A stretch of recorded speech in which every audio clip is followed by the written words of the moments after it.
Vamos nos atentar àquilo que Deus tem para a gente nessa noite, amém? Nós costumamos dizer que as quartas-feiras são dias de renovo, né? São dias que o Senhor injeta um pouco mais ali do seu poder, da sua unção, para a gente suportar as semanas, as dificuldades, os pesos. E eu quero refletir com os irmãos hoje. Abram suas Bíblias comigo. No Evangelho de Lucas, nós vamos ler o capítulo 9 de Lucas, a partir do versículo 57, e leremos até o 62. Amém? Lucas capítulo 9, verso 57. Diz assim a palavra do Senhor.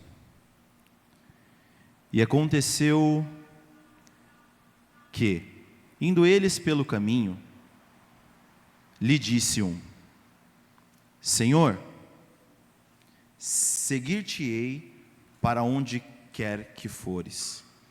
E Jesus lhes disse: As raposas têm covis e as aves do céu ninhos, mas o Filho do homem não tem onde reclinar a cabeça. E disse a outro: Segue-me. Mas ele respondeu: Senhor, deixa primeiro que eu vá enterrar meu pai. Mas Jesus lhe observou: Deixa os mortos enterrar os seus mortos, porém, tu vai e anuncia o reino de Deus. Disse também outro: Senhor, eu te seguirei, mas deixa-me despedir primeiro dos que estão na minha casa. E Jesus lhe disse: Ninguém que lança a mão do arado e olha para trás é apto para o reino de Deus. Amém? Queridos, se por algum acaso, em algum momento da sua vida, alguém chegar e puxar a sua orelha, alguém chegar e te dar uma bronca, e chamar a sua atenção por algum motivo, isso não vai ser tão bom, né? Isso não é uma atitude que todos nós esperamos. É algo que às vezes nos deixa um pouco intrigado. A palavra de hoje, ela dá uma puxada. Mas a boa notícia é que não é a palavra do Daniel. É a palavra do próprio Cristo aqui falando. E quando Cristo chama a atenção de uma forma carinhosa, amorosa, e sempre para que a gente possa prosseguir para o bem, para o reino de Cristo, para avançar. Amém?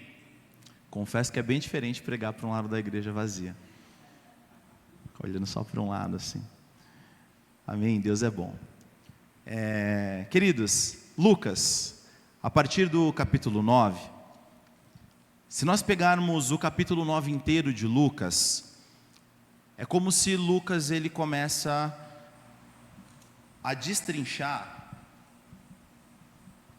e a explicar um pouco do que estava acontecendo até chegar no cenário do versículo 57. Se nós pegarmos o primeiro versículo do capítulo 9 de Lucas, a Bíblia está dizendo que Deus chama a comissão 12 discípulos, que Ele chama ali 12, e lá no versículo 3, Ele diz: Nada leveis convosco para o caminho, nem bordões, nem alforje, nem pão, nem dinheiro, não tenhais duas túnicas. Em qualquer casa que entrardes, fica ali, e de lá você saia, não leve muita coisa com você. Ele dá uma comissão aos seus 12 discípulos. Lucas ele finaliza essa síncope, essa passagem, ainda no capítulo 9, dizendo que João Batista havia morrido. Ele começa dizendo que Jesus comissionou. A Bíblia diz que, lá no versículo 1 do capítulo 9, diz que os discípulos recebem a comissão e recebem virtude e poder sobre todos os demônios e para curarem enfermidades. Então Lucas começa o capítulo 9 dizendo: aqui os discípulos são chamados por Deus, recebem virtude, recebem poder, eles curam e eles expulsam demônios. Só que finalizando a mesma síncome, lá no versículo 8 e versículo 9, ele já relata que Herodes manda matar João Batista. Ele já diz: Herodes pede a cabeça de João Batista numa bandeja. Depois, no versículo 10, ele começa a falar sobre a primeira multiplicação dos pães, onde Jesus sustentou toda uma multidão, onde ele pega um povo que estava caminhando junto com ele, o povo fala: olha, os discípulos dizem: Jesus, o povo começa a ter fome. Então Jesus pega 5 pães, 2 peixes, agradece a Deus, e então tem comida para todo um povo. A Bíblia diz que eram 5.000 pessoas, apenas homens, tirando mulheres e crianças. Então, todos comeram ali na multiplicação dos pães. Um pouco para frente, a partir do versículo 18, começa a confissão de Pedro. Jesus começa a perguntar, e ele é recebido em algumas cidades, não como o Filho de Deus, não como o Yeshua HaMashiach, não como o Jesus que veio sendo o Messias para poder livrar Israel, como aquele que era predito pelos profetas, por Isaías. Não, ele começa a ser tido em alguns lugares por um dos profetas. Então Jesus vira para os seus e ele pergunta: e vocês? Quem dizem que eu sou? Alguns estão dizendo que Jesus era um baderneiro, que ele fazia bagunça, que ele estava ali fazendo burburinhos. E aí Jesus pergunta para os seus discípulos, para aqueles que andavam contigo: e vocês, quem dizem que eu sou? E aí Pedro faz a grande confissão, dizendo: tu és o Cristo, o Filho do Deus vivo. Tudo isso está relatado aqui no capítulo 9 de Lucas. Depois, Lucas relata a transfiguração no monte, onde aparece Moisés, onde aparece Elias, onde eles ficam cheios da glória de Deus. E seguindo o capítulo, a partir do versículo 37, eles descem do monte e vêem um jovem endemoniado, cheio de demônios. Isso tudo no capítulo 9. Depois você dá uma destrinchada em casa, o capítulo 9 de Lucas. Então, é expulso, é liberto esse jovem que estava endemoniado. Depois existem uma pergunta ali entre os discípulos: quem será que é o maior no reino? Quem será que tem mais autoridade? Quem será que o mestre mais ama? Tudo isso no capítulo 9 de Lucas. Depois, a Bíblia relata que os samaritanos não aceitaram Jesus. Olharam para Jesus e disseram: cara, esse cara parece que está indo para Jerusalém, a gente não se dá com esse povo, não vamos receber essa galera não. Aí os discípulos falam assim: Senhor, lembra lá de Elias que orou e desceu fogo do céu e consumiu todo mundo? Você quer que eu ore para cair fogo do céu e consumir todo mundo? Tudo isso no capítulo 9 de Lucas, até nós chegarmos no versículo 57, que é aqui onde eu quero conversar com os irmãos sobre, a partir do versículo 57, existem condições para um discipulado. E o tema da mensagem de hoje é: não tem volta. Dificilmente eu faço isso, mas olha para o seu irmão e diz assim para ele assim: não tem volta. Uma vez que você entregou, acabou, foi. Tudo isso os discípulos viram. Comissionados, receberam poder, virtude, receberam de Deus autoridade sobre demônios. Foram chamados, comissionados, viram Pedro ser cheio do Espírito Santo, falar que Jesus era o Cristo de Deus. Logo depois, Pedro já era um demônio, dizendo: arreda Satanás, vai para longe. Porque Pedro queria impedir o propósito da cruz de Cristo. Tentou. E depois de verem tudo isso, chega o versículo 57 que diz: então Jesus comissiona um povo, os seus discípulos. Além de comissionar, Lucas montando esse texto aqui do capítulo 9, Lucas mostra que Jesus comissionou, além de comissionar, dar virtude, dar poder, autoridade sobre demônios, ele também é mantenedor, porque ele manteve uma multidão que precisava comer e houve sustento para esse povo. Ele diz que Pedro faz a sua grande confissão, eles veem a transfiguração do monte sendo narrado por Lucas, o menino endemoniado, e vê os samaritanos não aceitando Jesus. E aí começa a narrativa do versículo 57, que diz assim, foi o que nós lemos. E aconteceu que indo eles pelo caminho, lhe disse um: Senhor, seguir-te-ei para onde quer que tu fores. E aí, a resposta de Jesus, porque são 3 pessoas que se propõem a andar com Jesus aqui no texto que nós lemos. E eu quero falar característica dessas 3 pessoas, modelos dessas 3 pessoas. Um diz: Senhor, percebam que Jesus não começou um diálogo. Ele foi até Jesus e falou: Senhor, aonde quer que vá? Eu já vi tudo o que aconteceu. Cara, chamou os discípulos, deu poder, teve um monte sendo transfigurado, apareceu Moisés, Elias, aconteceu um monte de coisa maravilhosa. Eu te seguirei aonde quer que tu fores. Já comigo.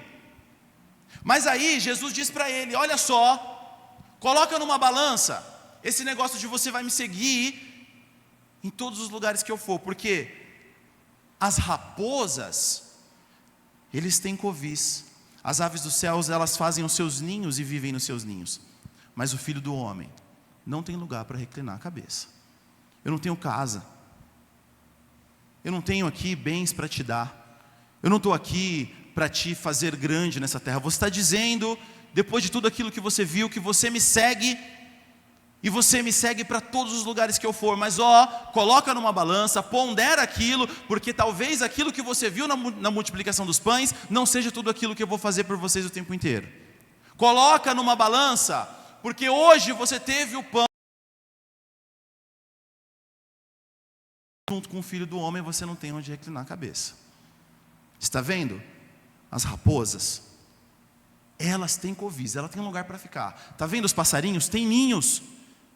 Eles estão seguros, eles constroem os seus ninhos, eles vão, praticam o seu dia e voltam para o seu ninho. Mas o Filho do Homem, o Filho de Deus, sequer tem um lugar para repousar sua cabeça. Não tem um travesseiro. Tem certeza que você quer? E nós começamos a ver esse homem muito confiante. A Bíblia não diz quem que é esse homem, mas diz que ele estava confiante. Pode deixar comigo, eu vou te seguir. E aí Jesus diz para ele: eu não tenho estabilidade. Talvez você esteja me seguindo por um motivo equivocado. Talvez você tenha visto a multiplicação e tenha pensado que é isso que vai acontecer o tempo inteiro. Mas põe na balança, porque eu tenho uma cruz para te dar. Versículo 59. E disse outro, não foi mais o mesmo, outro disse. Aí Jesus diz para esse outro: segue-me. Mas esse outro respondeu: Senhor, deixa que primeiro eu vá enterrar meu pai. Pedido justo, né? Deixa eu ir enterrar o meu pai. E o versículo 60, Jesus responde assim: deixa os mortos enterrar os seus mortos, porém você vai anunciar o reino de Deus. É uma frase muito dura para dizer para uma pessoa, né? Deixa eu enterrar o meu pai. E Jesus dizer para ele: cara, os mortos enterram os mortos, você vem comigo que você vai anunciar o reino de Deus. Eu fui estudar um pouco mais sobre, e é muito provável, estudiosos chegam ali a uma conclusão, que esse homem não tinha o seu pai falecido. O que ele está querendo dizer é: o meu pai já é de idade e ele logo vai morrer. Depois que ele morrer, eu vou seguir, vou anunciar o seu reino. É uma provável interpretação porque o texto está querendo dizer: eu tenho um pai, existia uma lei entre os judeus que era a lei do Corbã, que ele precisava manter os seus pais, que ele precisava cuidar. Os seus pais cuidam dele quando ele é criança, depois ele cresce, cria força, e quando o pai é velho, os filhos cuidam dos pais. O que ele está dizendo para Jesus é: espera meu pai morrer, espera acabar, finalizar a vida dele, eu enterro ele, e aí sim eu posso seguir o Senhor. Só que Jesus falou: deixa que morto enterra morto. Eu quero que você anuncie o Evangelho. Aqui existe uma outra impulsão desse segundo homem. É aquela pessoa que diz assim: eu vou, mas eu vou do meu jeito. Eu te amo, eu sigo, eu vou fazer a obra, mas eu faço como eu quiser. Eu faço do jeito que eu quero fazer. E quando Cristo comissiona e chama, Ele não comissiona você, Ele não tem um chamado para você, e Ele não te comissiona a fazer a obra dEle como você quer, do seu jeito, do meu jeito. Porque se fosse do nosso jeito, seria a obra nossa. E a obra não é nossa. A obra é como Ele quer que seja feito. Então Ele diz: deixa que os mortos sepultem os seus mortos. Eu sou um Deus que eu peço urgência. O reino de Deus, ele é para hoje. O reino de Deus, a vontade de Deus é para agora. Deus tem um chamado na sua vida para que você exerça ele hoje. Não é amanhã, não é quando eu terminar a faculdade, não é quando eu ser promovido no meu trabalho, não é quando eu tiver o meu filho, não é quando eu comprar minha casa, não é quando eu tiver bem de saúde. Deus te chama para o reino e para a vontade dEle agora. Não tem volta. Uma vez que você se derramou diante de Jesus, todas as suas pontes têm que ser destruídas. Não tem mais como você se chegar de volta àquilo que você era, e eu vou chegar lá. O reino de Deus é urgente, ele deve ser prioridade na sua vida. Deus te chama para entregar isso como uma prioridade, até mesmo uma prioridade sobre a sua família, até mesmo uma prioridade sobre os seus. E eu não estou pregando para que você negligencie a sua família, pelo amor de Jesus Cristo. Mas estou dizendo que o chamado de Deus para a sua vida, o amor que Deus tem para com você, para aquilo que você tem que fazer, o amor que você precisa ter por Cristo, ele precisa ultrapassar o amor dos seus filhos, ele precisa ultrapassar o amor da sua esposa, o amor do seu marido, o amor do seu trabalho, as suas coisas, porque o reino pede urgência, o reino te chama para agora. Versículo 61, disse também outro: Senhor, eu te seguirei, mas deixa-me despedir primeiro daqueles que estão lá na minha casa. E a resposta de Jesus foi assim no verso 62: ninguém que lança a mão do arado e olha para trás é apto para o reino de Deus. E essa resposta, ninguém que lança a mão no arado e olha para trás é apto para o reino de Deus, tem significados muito mais simples do que muita coisa que a gente vê por aí.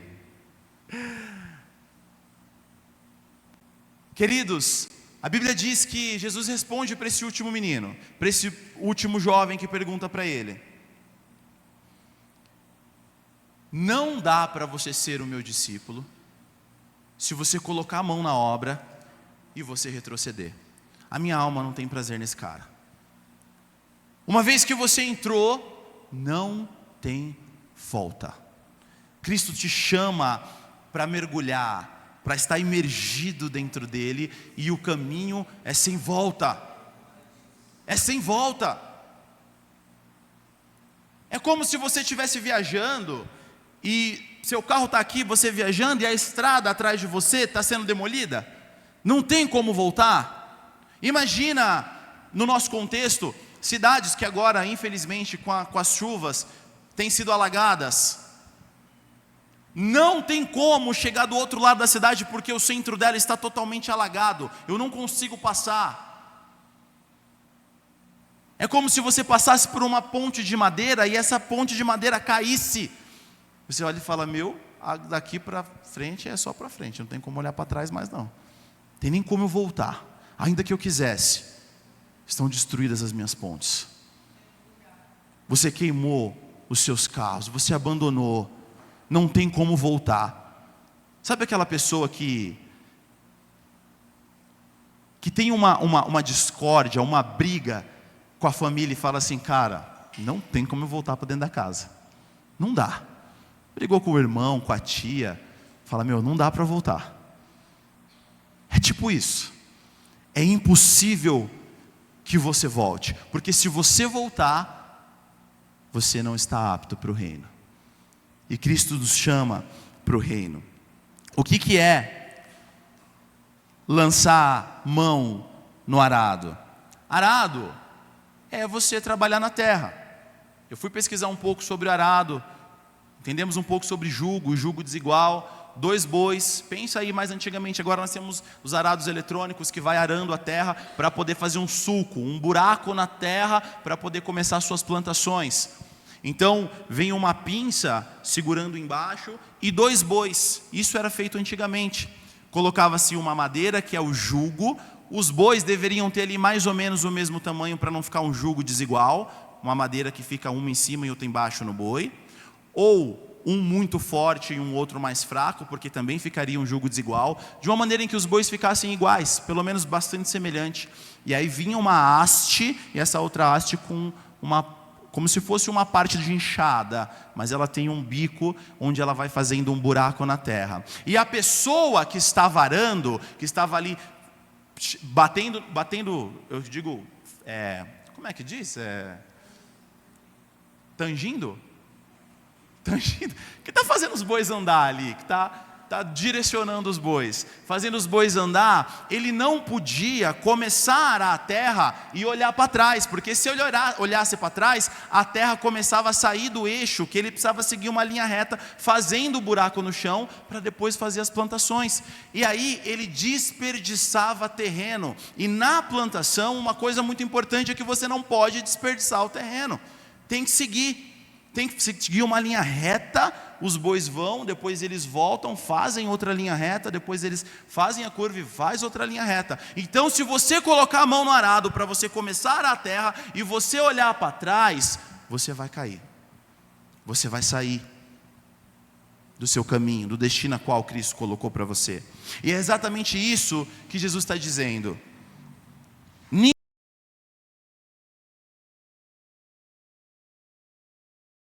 Jesus está dizendo, quando você colocar a mão no arado, permanece olhando para frente, permanece seguindo no caminho ao qual você foi destinado, permanece firme naquilo que você precisa continuar a fazer.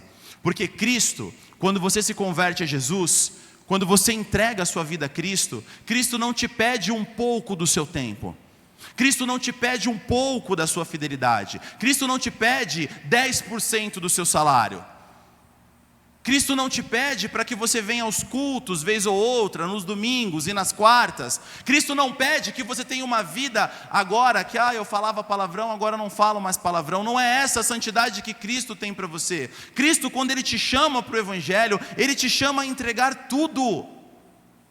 A sua vida não é mais sua.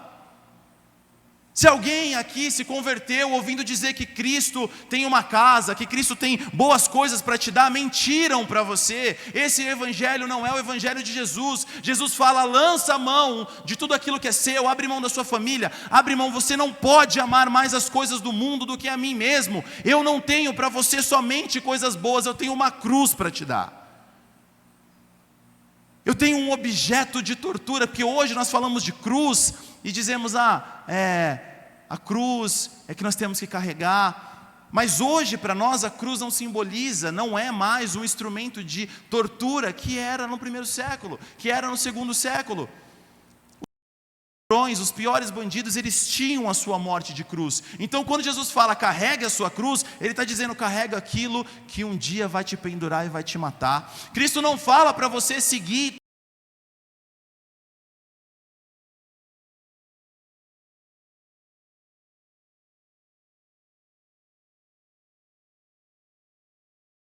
Ele te quer 100%, fidelidade completa. É muito simples. Qual cônjuge, qual que é o marido ou a mulher que aceitaria um marido ser 50% fiel? muito alta, né? Meio a meio. Vamos subir para 80%. Não, 80% fiel. Mais 20% eu não vou ser fiel. 20% a sua esposa não vai ser fiel, mas 80% ela é a maioria, né? Não, 90%. Ó, eu vou me casar com a minha esposa, vou ser 90% fiel, mas 10% eu vou ser infiel. Tudo bem? Ninguém aceitaria isso. Eu prometo ser 100% seu, entregue, vivendo para você, eu para você e você para mim, até que a morte nos separe. Essa é a promessa. É isso que nós prometemos. Com Cristo não é diferente. Cristo, Ele nos chama a essa dedicação, sem olhar para trás. Para de ficar olhando para as promessas que você fez civis, para de ficar olhando para as promessas que você fez sociais, para a sociedade. Cristo quer 100% hoje, 100% agora. No reino de Deus tem prioridade. E aí Jesus vem dizendo, no próprio evangelho de Lucas, se você amar seu pai, sua mãe, seus filhos, ou a sua própria vida mais do que a mim, você não é digno de mim. Não tem volta. O evangelho é uma via de mão única. Você foi, meu irmão, acabou. Acabou. E o que acontece com quem retrocede? Quem tem paz? Quem conhece alguém que foi embora, que negou e agora vive tranquilamente em paz, com vamos lá, é isso mesmo, viver a vida? Não tem. Não tem. Eles vivem o tempo inteiro em alerta e falam assim, cara, eu não deveria estar aqui. O coração dessa pessoa, ela vai estar o tempo todo sendo perturbada. E quando passa um irmão que fala alguma coisa, que quer anunciar o evangelho, e ele está numa roda, ele é o primeiro a deixar, deixa o cara falar. Porque ele sabe, o coração dele vai testificar. Uma vez que você veio, acabou. Quebra os carros de boi, acaba com as carroças, afunda os barcos. Acabou. Uma vez que você veio, Cristo te quer por completo. Não pensa que Deus te quer um pedacinho. Não pensa que Deus te quer um pouquinho. Que é um culto de quarta, que é um culto de domingo. É 100%, é inteiro. É a família, é a casa, é o trabalho. Ele tira totalmente as suas escolhas. Ele diz, negue a si mesmo. Aquilo que você quer, Ele te deixa sem opção de escolher. Se você vai hoje num restaurante, numa pizzaria, você tem opções. Você pode, eu posso escolher entre isso. Jesus, Ele não te dá essa opção. Você veio para Ele, você é dele. Você passa a ser agora, não mais seu, mas agora, não é mais a sua vida quem vive, mas a vida de Jesus que vive através da sua vida. Você não é de você mesmo. Você não faz o que você quer, porque se você fizesse aquilo que você quer, você seria de você. Você não é seu, você foi comprado. E por um alto preço. Você tem dono, você é escravo de Jesus, por amor a Ele. Escravo, morto, como diz em Efésios capítulo 2, estando nós mortos nos vossos delitos. Morto não faz escolha, morto não decide que roupa coloca, morto não decide como que vai proceder a sua vida, porque ele está morto. Filipenses diz, estando vós mortos, Efésios, desculpa.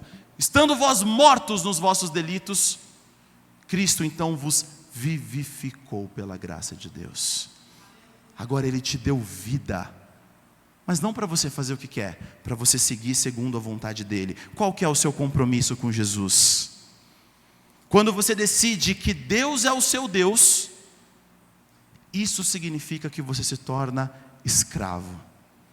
Não do mundo, não do pecado, mas escravo de Deus. E aí, quando você se coloca nessa posição, Ele mesmo diz lá em João, eu não te chamo mais escravo, porque o escravo não sabe o que faz o seu Senhor, mas agora eu vos chamo de amigo, porque eu tenho feito com que vocês conheçam tudo aquilo que eu tenho feito.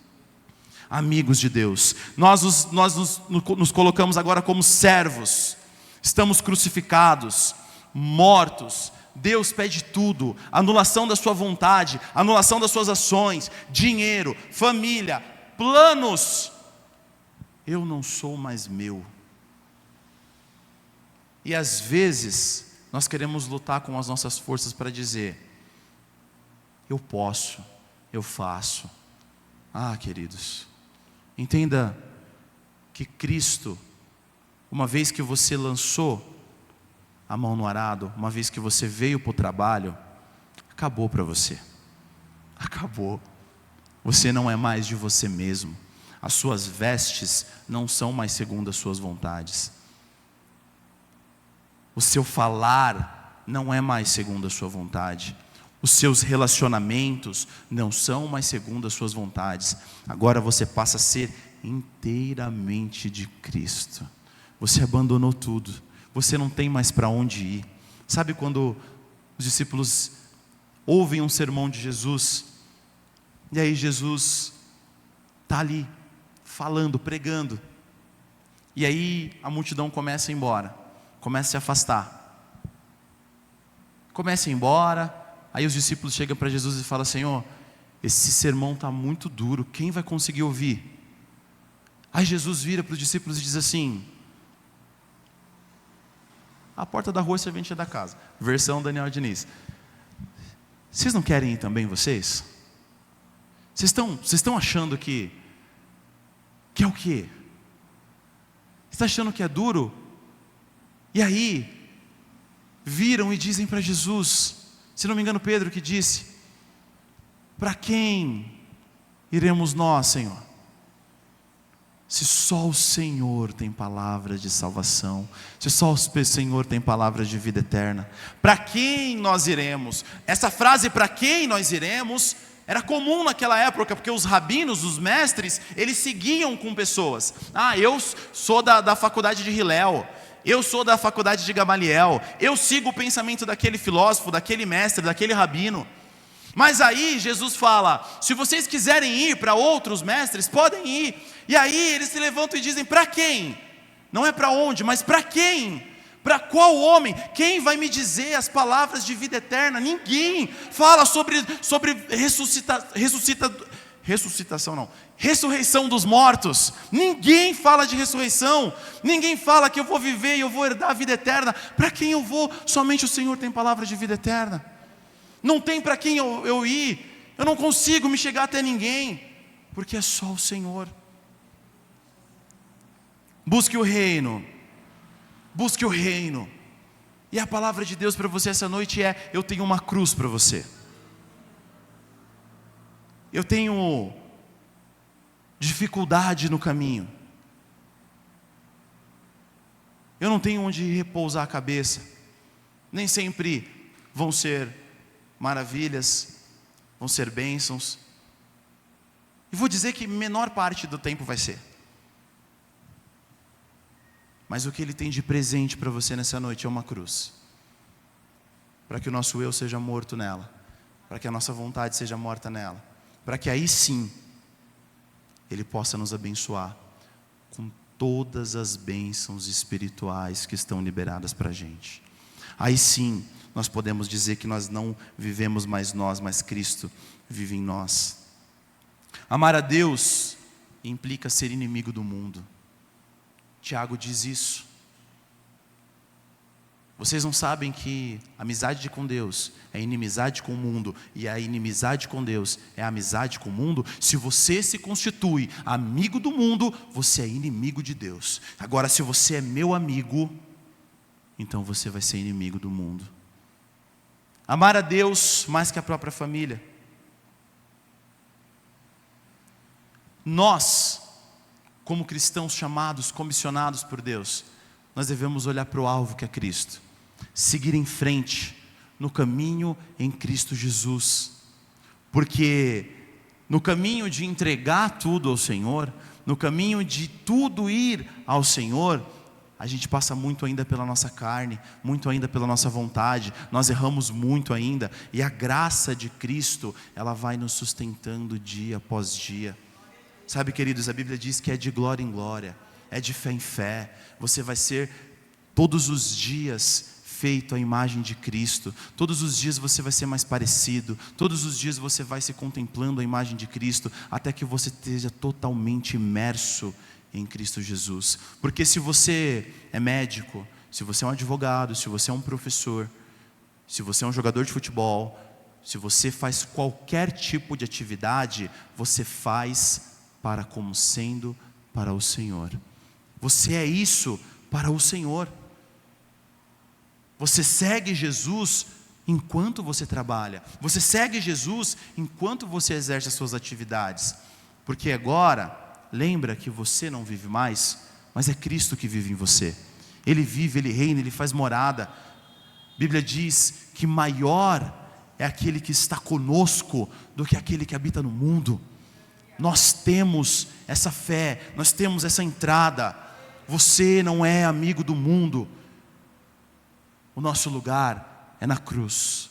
Tem um livro muito bom chamado Cruz, Meu Lugar de Descanso. É muito bom, porque realmente é isso.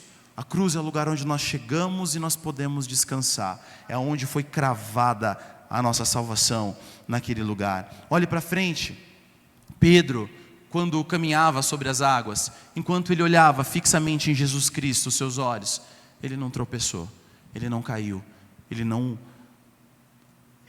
olhou nem para a esquerda nem para a direita, ele seguiu o alvo que era Jesus. A partir do momento que ele falou, meu Deus, olha a dificuldade, olha o problema, olha só o que está acontecendo ao meu redor, ele começa a afundar, ele começa a cair, porque ele tirou os olhos de Jesus. Se você não olhar para Cristo, ouça isso como uma voz profética nessa noite. Se você não olhar para Cristo, você vai cair. Se você não olhar para Jesus, você vai cair. Não para o Daniel, não para o pregador, para Jesus. Olha para Jesus, querido. Cristo, Ele chamou você. Essa mensagem, esse poder, esse alvo que está em Jesus Cristo. Abra suas Bíblias comigo em Filipenses, capítulo 3. No versículo 12. Filipenses 3, vamos ler o versículo 12 e até o 14.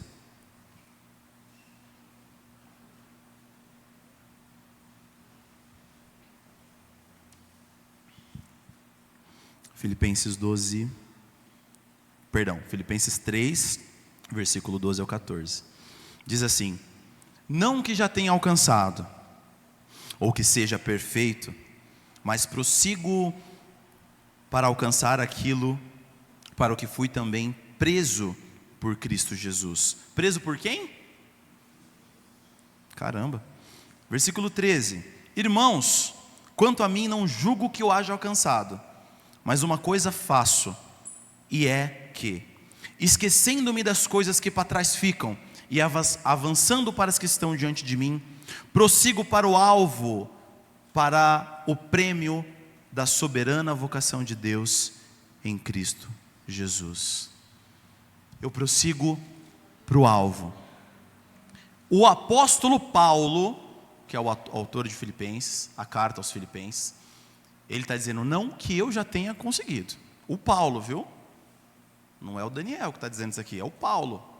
É o apóstolo que está dizendo, não que eu tenha conseguido, mas eu vou caminhando. Não que eu seja perfeito, mas eu vou caminhando, eu vou seguindo para o alvo, a qual é Cristo Jesus. O prêmio da soberana vocação de Deus em Cristo Jesus. Nós temos um hábito de olhar para trás, né? De olharmos... tem muitos louvores que falam assim também. Lembra lá do primeiro amor, volta atrás, quando nós amávamos, quando nós acabamos de nos converter. E é verdade, é muito bom quando a gente se converte, está naquele primeiro amor, está naquela comunhão com Cristo. Cristo está junto com a gente ali de um jeito que a gente consegue, guarda os olhos, a gente se priva, a gente está ali aos pés de Cristo, a gente lê na Bíblia, é errado fazer isso, então a partir de agora eu corto da minha vida. Isso aqui é errado, então eu corto da minha vida. Você vai tendo um momento de santificação com Cristo, de progresso em santidade muito grande. Porém, o restante da Bíblia inteira, ela não fala para você voltar e olhar para quando você se converteu, olhar o primeiro amor que você teve e sentir saudade desse tempo. Ele diz, eu sigo para o alvo. Eu não fico só olhando para trás, porque quando eu me converti, o meu amor ainda é de uma criança.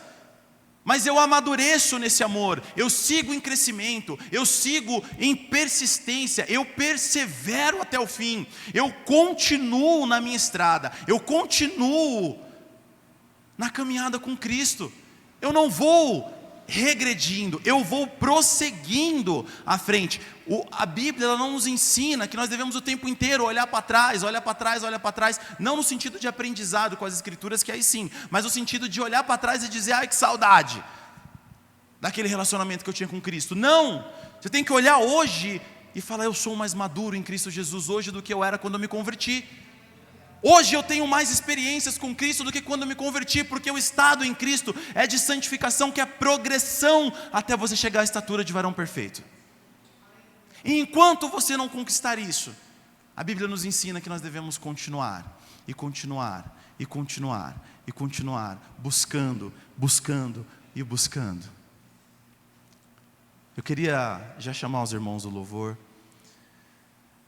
Nós temos conosco essa graça de saber que Cristo nos chamou. Uma vez que você se entregou a Jesus, não tem volta. Geralmente, eu pelo menos pessoalmente, monto todo o sermão quando eu tenho a oportunidade de ministrar, e por último eu vou no tema. Mas essa palavra foi... A primeira coisa que eu coloquei foi o tema. Não tem volta. E é o que eu queria dizer para vocês essa noite. Queridos, às vezes Cristo, Ele nos puxa. Mas é Cristo puxando. Mas é o Senhor dizendo, continua.